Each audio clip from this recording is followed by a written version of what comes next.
Connie Graves is a member of the Grand Ronde Reservation community and has been a basket weaver for 25 years. And for the last 15, she's been gathering and processing materials herself. And so those are the kinds of things that we wanted her to talk about. I started basket making about 25 years ago. I'd quit my job and stay-at-home wife without children, looking for something to do. And I found a lady that was teaching basket making. And I took a class to learn the Appalachian egg basket. Was the first basket I ever made. It was as though I had found what it was I was meant to do. The first basket that I ever made. I was so excited and enthused, and I went home and of course wanted to find out about making traditional basketry. There were maybe 1 or 2 pieces in my family that were left, and my grandmother was one of 18 children. So my assumption was there certainly had to be someone that could tell me what to do and how to do it.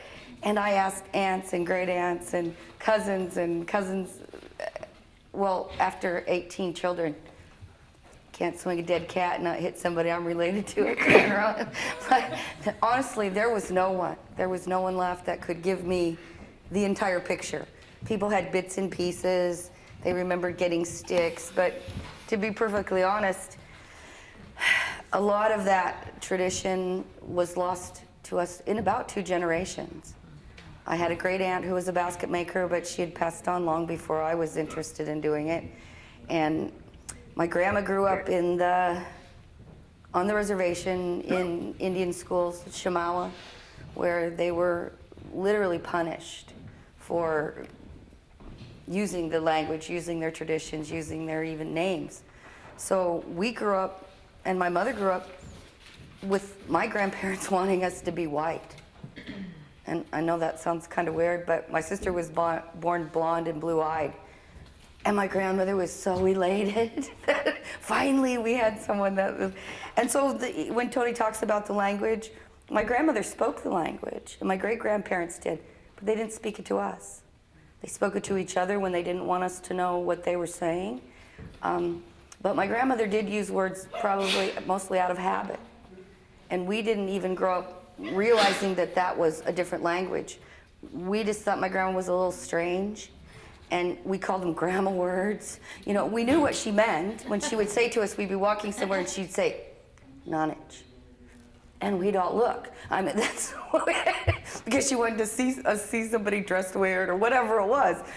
But it didn't occur to us as children that that was another language until we got older.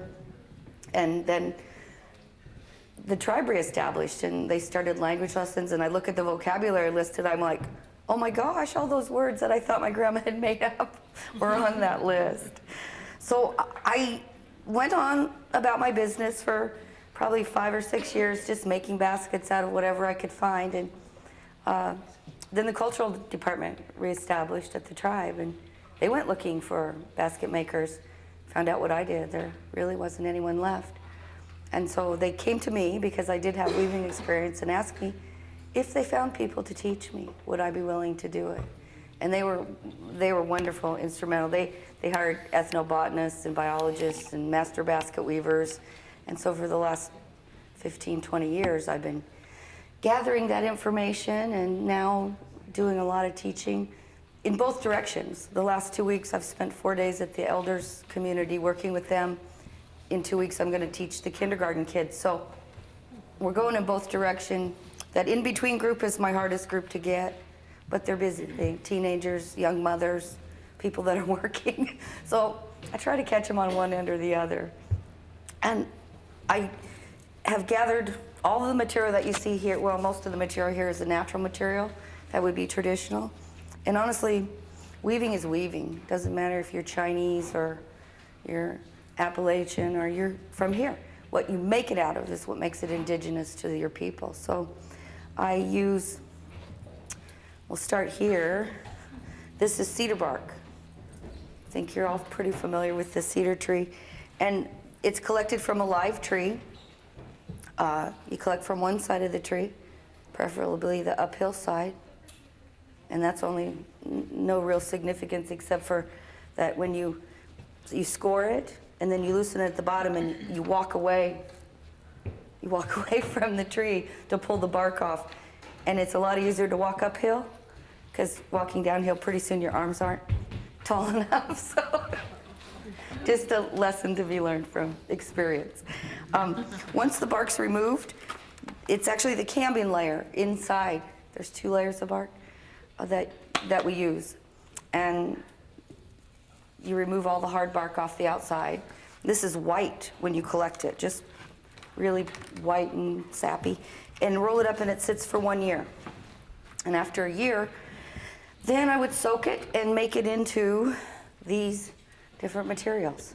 It was used for baskets, it was used for mats, it was used for the bulk of our clothing. This skirt and cape are pounded cedar bark. Her hat's cedar bark, only her shoes are cattail. So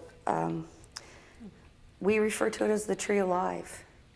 We use the bark, the roots, the wood, the boughs. Every single piece of a cedar tree is used in one aspect or another. I dig cedar roots. And again, dug from a live tree. They're all hairy and barky, and I bring them home and I steam them, and then I peel them, and then they sit for a year again. And after that, then they're split. This is what they would look like after, this one's been split actually in half. But most roots are split at least 8 times. They're split in half and into like pie-shaped pieces.